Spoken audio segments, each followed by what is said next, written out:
Welcome, everybody. This is Avoiding the Addiction Affliction, brought to you by Westwards Consulting. I'm Mike McGowan. You've heard it. You are what you eat. It's more than just an old adage. It's really who we are. We're going to talk about taking a holistic approach to all that ails us with our guest today, Liz. Do I get it right? Liz? Do I say Liz or Liz? Lis. Okay, Yes. Liz. It's Perfect. Elizabeth, but Liz. Liz Schmelzer. And Liz is a clinical nutritionist, nutrition sales executive, and wellness advocate. Welcome, Liz. How are you? I'm great. Thank you for having me. Well, I'm so glad you could do this. This is one of the things we've done a 250 or so of these podcasts, and this is an area that we don't touch on nearly enough, right? For people's mental health and physical health. And you and I had a conversation that led me to want you to do this. So let's start with a term that I was unfamiliar with. So call me stupid if you want to, those of you listening. But what is functional medicine? And how is that different from traditional medicine? Sure, great question. So, functional medicine is an evidence-based model of individualized care, and it focuses on the interconnectedness of every body system. So, it's more of a systemic approach. It works to uncover the root cause and considers the complexities of what has influenced our short-term and long-term health, because it isn't just one thing. So it's a combination of our environment, our lifestyle, our diet, and our genetics. And so our health over our lifetime is like a treasure map, and we have all these little breadcrumbs that have led us to our current state of health. And it can be a preventative approach. It can be an alternative approach, and it really should be a complementary approach with conventional medicine. And here's why that is extremely important is because traditional and conventional approaches and functional or integrative approaches are meant to complement one another. And so I'll use high blood pressure as an example. Conventional medicine will focus on a very acute organ specific intervention, typically involving a prescription that will quickly balance blood pressure, which is absolutely necessary because if we don't control that, we can end up with catastrophic events. But with the specific focus on the heart and kidneys, whereas functional medicine will turn to diet and lifestyle and environmental and genetic factors to really work to optimize everything that affects our blood pressure. So, our sleep, our movement, our stress management, how our body is detoxifying, nutritional therapies, and using all of those things to balance blood pressure. And it does take more time and more of a commitment. It's funny you should say that because after we talked, I told my son who was having some issues about this, so he went to see somebody. He loved it. And I've had a few issues like most people. And you're right, they treat it, and I like my doctors, but they ask questions like, "How's your nutrition?" And if you go, "I think it's okay," then it ends there. And Right, and there's no context around that. right. And so to explore it in more depth, I think is what you're talking about. Well, Mhm. and so let's get to it. As Americans, especially, we put a lot of stuff into our body that it isn't good for it. Yeah, food access is something I'm really passionate about. And I often hear people say, just exercise the willpower to choose healthy food. And food quality and food access, specifically fresh food access, they're not simple solution problems. And the reality is, the quality and access to fresh food is an interconnected web that spans from soil microbiology to global trade policies and everything in between. So we have to consider how, agricultural practices, pesticide and herbicide use, fertilizer and nutrient use, the quality of the soil and the water health, land availability, and are practices like regenerative agriculture being used and is the water source being tested? And then, of course, how does this all impact our environment? And then we look at the supply chain integrity and specifically food miles. So, how far is our food traveling from seed to table? How are we processing it? Are we able to store it? Mm, And, really, if we can't keep our food from spoiling after harvest, it's no use to the end consumer. And that whole process does greatly degrade the nutrient density of the fresh food. And then we have the layer of federal oversight, which affects, everything we just discussed, including allowable ingredients, agricultural practices, what's being used as preservatives. And lastly, the socioeconomic. So we have these at-risk, low-income neighborhoods that are just saturated with convenience stores or fast food options. And these places are really heavily populated with processed or shelf-stable foods. But there are, transportation barriers, and this can include limited or unreliable access to public transportation. And we also have educational barriers with nutrition knowledge and how to cook and prepare and store fresh food. So you have all of these things together, and it's really the perfect storm. yep. And it can be a real struggle to get quality food, and it's not a problem that can be solved by the farmers or the manufacturers or the politicians or the consumers. It's an everybody problem, and it really calls for an everybody solution. Wow, that's really a great summary of it because a lot of the populations that you mentioned that don't have access or availability of fresh foods report higher incidences of obesity and diabetes and a variety of different diseases. And that is, we are what we consume, right? I Hmm. think we all have a bunch, I've read, we all have a bunch of microplastics coursing through our system, whatever those do, right? Yes, there's very powerful clinical literature that's coming out. And yeah, I mean, I'm grateful that we've had the ability to make that transition in our home to use other materials outside of plastic, but I know that's not the same for everyone. Yeah. And it really goes back to how our food is processed and packaged and stored. When I was a kid, we ate so differently. And I think a lot of people say that. It's not a get off my lawn, I'm the old guy. But we did. And having a soda was a treat. And I remember our parents might buy a case of 10-ounce bottles, and that would be split between two of us. So no big Mhm. gulp allowed. And My grandmother was a registered dietitian and my grandfather was a general surgeon. So I grew up with, the best of both worlds in functional medicine and conventional medicine. But my grandma would get orange chocolate she loved. And I remember she would take one piece and then she would package it up and put it away. And that was her pleasure and her treat for the day.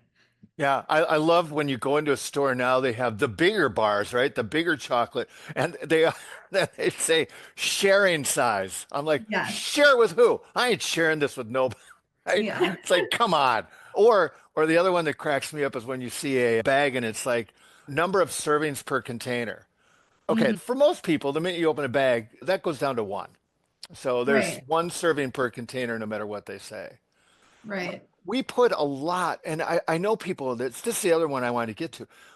I've had people tell me, talk about sugar, talk about sugar, talk about sugar. There's a lot of people who have given up sugar. Mm-hmm. Listen, my mom was a recovering alcoholic, and when she stopped drinking, she switched to Coca-Cola, and she Mm-hmm. drank a lot of it.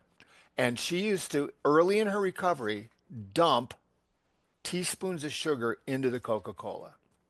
So Wow. something was right. Something must have been Hmm. going on in her body that Hmm. craved that. And then she weaned herself off of that. But sugar Hmm. is in everything.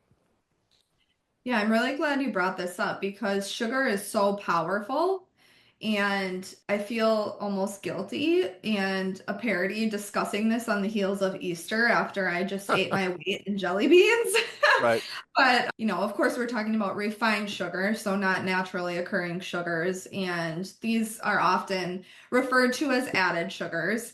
But refined sugar is ubiquitous. It's found in very unsuspecting items, hot and cold cereal, baked goods, pasta, crackers, obviously the sweets like candy, ice cream, cookies, but drinks. like Gatorade or other juices, alcohol, condiments have very high content of added sugar, and canned or prepackaged fruit. And the problem with refined sugar is it affects the pleasure and reward center of our brain, specifically the feel-good neurotransmitter dopamine, which you're extremely familiar with. And in a way, it's similar to the street drug cocaine because it's causing that influx of the neurotransmitter. And so this is affecting our motivation and our learning and pleasure and reward. And because of that, it can be very habit forming. And so once this happens, our brain remembers this pleasure and subconsciously encourages us to eat it again. And over time, our dopamine receptors become desensitized, which means our brain is telling us that we need more to feel the same amount of pleasure and reward. And, this is significantly different than how cocaine or a drug impacts dopamine, right? So cocaine will block the reuptake or the recycling of that neurotransmitter dopamine, which causes the brain to be flooded with this chemical messenger and causing euphoria, which is a lot different than experiencing pleasure and reward. But we actually have visual representation through brain imaging that proves how sugar activates dopamine release. And I think most people would be really surprised to know that sugar activates dopamine at the same intensity as cocaine. And so we're seeing in the brain imaging of obese individuals, the imaging of the reward center of the brain looks similar to those of cocaine addicts because of the desensitization of the dopamine receptors. Wow. And when you talk, we're saying sugar, but this Right. includes corn syrup, fructose, right? Right, right. So refined sugar, it's like pouring gasoline on our immune system's defense mechanism, which is inflammation. So inflammation is used to help protect the body to eliminate the threat and support the healing. So this becomes detrimental because inflammation is a contributor and at the foundation of obesity, tooth decay, mood and memory disorders, cancer, gastrointestinal disease, and especially cardiometabolic illness. And so back to corn syrup, let me ask you a question. So you did mention that soda was a favorite treat of yours as a kid, but tell me, what is your favorite candy or indulgence or sweet indulgence? Oh my goodness. Oh, this is terrible. This is terrible. People are gonna judge me now. No one's judging. Be Uh, honest. Hey, I just said I if ate a whole bag of jelly beans. yeah, if I'm in a convenience store and I have a choice, I'm pulling out a package of Hostess cupcakes. Okay, love And it. I'm not even sure, Liz, that classifies as food. Well, it's nostalgic to you for some reason, right? Well, it tastes good. That's the part. And so when you talk about sugar, the people who have given up sugar tell me, "Oh, I feel so much better." And are they lying? I mean, do they, or is it hard because it's in so much stuff to give Right. it up? To give it up is a lot of work in reading labels and cooking by yourself and staying away from almost everything you can get in a convenience store. Right. Well, let me ask you a question. If you eat an apple, which is very high in natural sugar, compared to eating your ho-ho, Cupcake. how do you feel? What do you notice about the way that your brain is functioning and your energy levels? Well, okay, the energy level, the apple feels better mentally when you eat it, and nothing adverse happens to my energy level. The cupcake tastes better, provides me, and it's probably the dopamine rush, Mhm. provides me some satisfaction. But I think I get, truly, your grandmother was on the right track. I get all the satisfaction I'm looking for out of the first bite of the cupcake. I Mhm. don't need the other one and a half that Mhm. comes in the package. So the other one and a half is simply just finishing the product. Mhm. So here's the main difference with natural sugars and refined sugars, besides being synthetic. So corn syrup and the white sugar, fruit juice concentrate, any syrup or anything ending with OSE at the end of it. So natural sugars have other nutrients in them like fiber, protein, fat, antioxidants, vitamins and minerals, and water. And so what that does is it causes our body to process and absorb it slower in a more modulated way. So we don't see those extreme spikes and sugar rushes that you might experience, which does affect our energy and the way that we process thoughts. Hmm. So when I feel better on an apple, that's not a myth. I just do. And when I feel more Correct. lethargic if I eat a pint of ice cream, and I haven't done that for a while, but that's what the body does. It reacts to that. Mm-hmm. Well, okay, this is part you said it's all of us together, the systems, but there's a lot of articles lately, and people know this. The same food, the same cupcake that I talked about that I can buy here in Wisconsin is different if I buy it in Germany. Mm-hmm. There are regulations in other countries. We have a lot more additives in our food than other countries do. We allow Mm-hmm. it. Mm-hmm. Yeah, so there are major regulatory differences from country to country. And as an example, the European Union, the UK, Brazil, and other countries have either completely banned or restricted certain agricultural practices. So, like pesticide and herbicide use, specifically glyphosate and paraquat, which have extremely harmful health outcomes. And these same countries have also improved their supply chain. So they utilize a more localized, sustainable food system, local, seasonal, regional ingredients.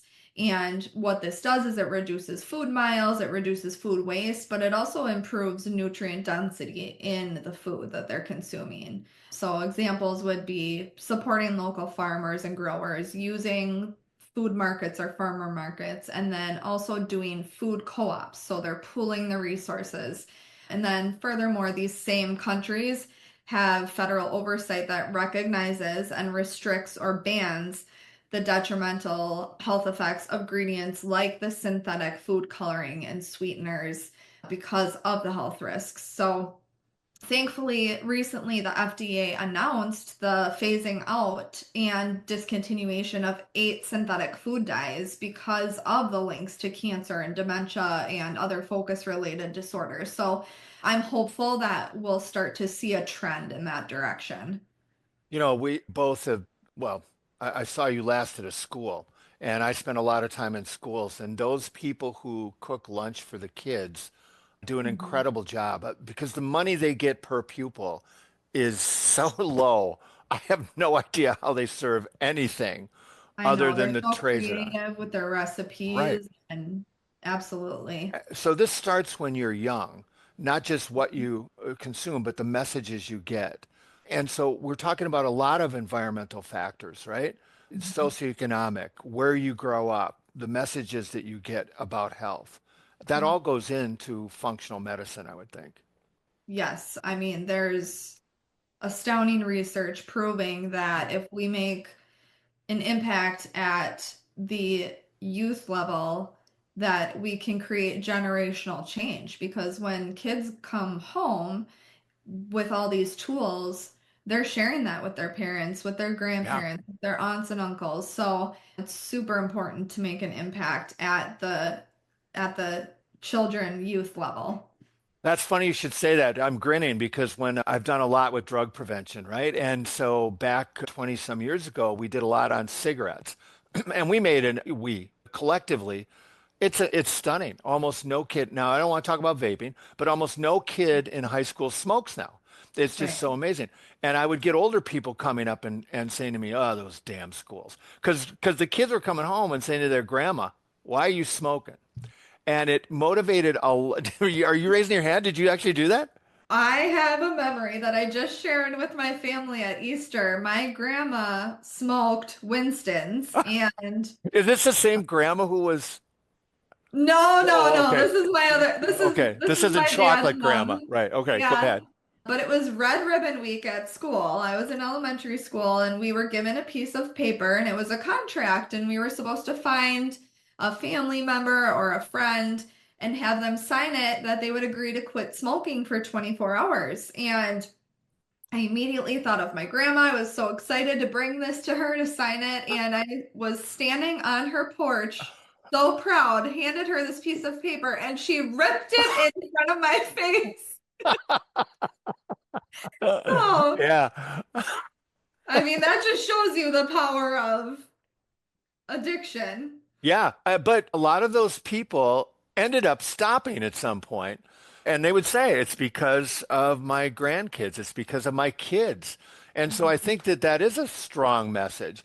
You know, we don't do nearly enough with this, I don't think. I know you do your thing, and I know there are people who do, but just the understanding of the role that inflammation plays Hmm. in the body and in our health is so misunderstood, don't you think? Oh, absolutely. And it's it's ubiquitous and it's intended, as I mentioned, to be a protective mechanism. But when you look at some of the statistics, the top over-the-counter medications sold in the world are anti-inflammatories, and the top prescribed medications are indicated for diabetes. So when you're looking at the correlation, if we follow the physiology of what is causing chronic inflammation, what is causing insulin resistance.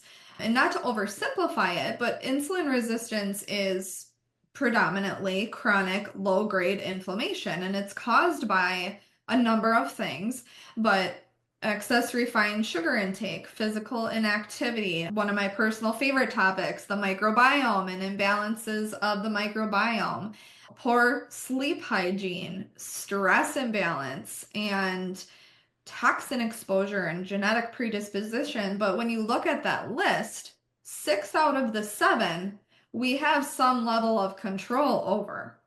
And so when we're looking at, limiting processed foods and increasing fresh foods higher in fiber, that's really contributing to the inflammation epidemic, if you want to call it that. As you click through the list, I'm thinking, got it, got it, got it, got it, got it. You know, it's a Mhm. miracle I'm talking to you. Oh, I Y- know. It's Yeah.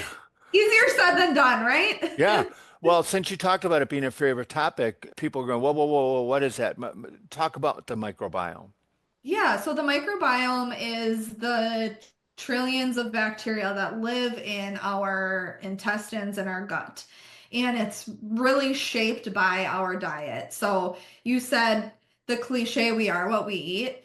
It's 100% true. If we eat inflammatory foods, we're feeding inflammatory bacteria. And so what happens is we end up crowding out our good bacteria by nourishing the bad bacteria, and these bad bacteria actually excrete or release pro-inflammatory endotoxins.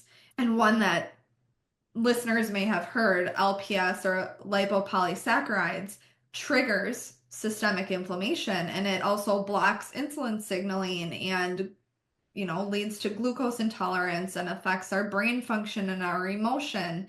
And it's interesting with the weight loss trends that are happening. One of the ways that you can support natural GLP-1 secretion is through having a healthy microbiome. And going back to, well, how do we support a healthy microbiome? Again, it's limiting those processed foods and increasing the amount of fresh food that we're putting into our gut. And then, of course, some supplementation with probiotics. You know, it's amazing that many of us, myself included, are weak-minded individuals. About a year and a half ago, I had an allergic reaction to a medication that caused me to cough, and I went to my doctor. She said, "Oh, that happens with this med sometimes.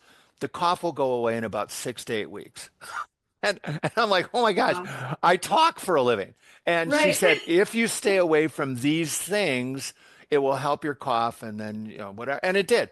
So I gave up a lot of what you're talking about, we've talked about today, for about 8 weeks. Drank tons more Wow. water. I felt tons better. I could feel the inflammation going away. Hmm. And then, and this is, don't judge me on the cupcakes. The minute that the coughing ended, I added the diet soda back to my diet. Hmm. And just because it says diet or low cal doesn't mean it's good for you. Yeah, I'm the same way with gluten. I should avoid gluten. I should not eat gluten. And I'm a gluten-free diet yo-yoer.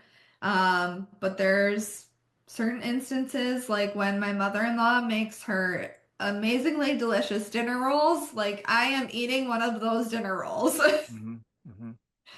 Yeah, it's funny, and this is all associated with all together with our mental health, our emotions as well as our physical health. Hmm. This has been just incredibly fascinating. Can we do this again? Can we go into more depth with stuff after people say, "Oh, I wish she would have talked more about X, Y, and Z"? I would love to. I mean, I we didn't even have the chance to dive into the genetics side of Yeah, everything, which right. is super important. And there's actually a pretty new, recently emerging line of genetics, branch of genetics called nutrigenomics, and it is the study of how nutrition influences our gene expression and how gene variations affect how our body processes nutrients.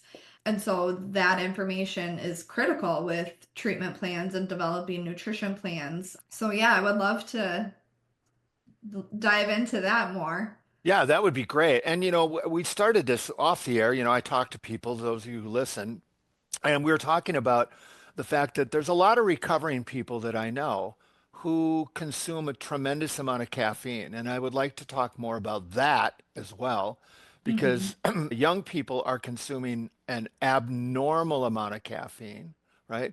Alcohol is terrible there's no good amount of alcohol to put into your body. All those fake studies about wine being good for your heart and stuff like that have all been debunked scientifically. So there's a variety of different places we could go from this. Well, and it's the antioxidants that are in the wine, which you can get from other sources. Like a billion of other sources. Yes, a lot of food sources that don't contain alcohol or a harmful Yeah. substance. So I'll leave you this as a getaway. If when we get off of this today, if I or anyone else we just wanted to start taking better care of ourselves holistically, because it's overwhelming to think of the whole package. What's a good place to start? Most people that I work with start with increased water consumption, Mm. believe it or not. It's so simple. It's typically free, but just focus on increasing your water consumption to close to 64 ounces a day or higher. Other great starts are phasing out or crowding out those processed foods and increasing your consumption of fresh food intake. And I think that is a great start because you have to make sustainable changes that are lifelong, and we just keep building from there. So, starting with a really simple implementation or modification, and then continue to build to things like swapping out plastic storage containers for glass or other materials, or your cleaning supplies, or things like that. Well, I'm not going to let three of my closest people listen to this podcast because they're on me all the time about increasing my water intake and more fresh Oh, yeah. foods. So Yeah. I need them to just do an aha like I need a hole in the head. So So, how yeah. many ounces of water a day are you getting, Mike? Does that count diet soda? No, No. water. It's funny. Yesterday I did a series of presentations at a school. So I probably drank 100 ounces of water yesterday, Oh, or close. awesome. Right. Because you're using your voice? And I'm in a school, so I'm Hmm. carrying a bottle, right? And they all now have these, in Wisconsin, folks, we call them bubblers, right? Yes. Drinking fountains, water fountains. And they all have this where you put the bottle underneath and it fills it up with water. So, Hmm. I'm filling it up constantly. When I'm not working, I'm much less healthy than when I am working. Hmm. And Interesting. and I'm aware of that, and part of that is attached to boredom, what is easy. I had a person the other day ask me, what's my favorite thing to eat? And my answer, and it's an honest answer, is what's quickest, And Oh, that's that, convenience. right. Yeah, convenience drives us, especially when we have extremely busy schedules. But, there are tricks to being able to increase our water consumption. So you mentioned one, having a refillable water bottle is key. Putting in some natural things like pieces of fruit if you're looking for something that's flavored. And then we can also do things like setting timers because I am also a creature of habit. And if I'm in my work and I'm focused and I'm in my flow, I'm not thinking about taking a sip of my water to get my water consumption in. And all of a sudden it's 3 p.m. and I've only had my coffee. Yeah, So right, I'm right, right there with you. right. It's great. We can all be more healthy. This has been great. And, I do feel a tad guilty, but guilt motivates. And I also feel motivated. So the next time we talk, I will be consuming more water and less less Hostess cupcakes. So Love to hear it. yeah. Love to hear For it. those of you listening, thanks, Liz, for your expertise and perspective. We hope you find health and wellness wherever you are. For those of you listening, please listen anytime you're able. Share it with people that you know. Be safe and take care of your whole self. It's a journey that all of us need to be on.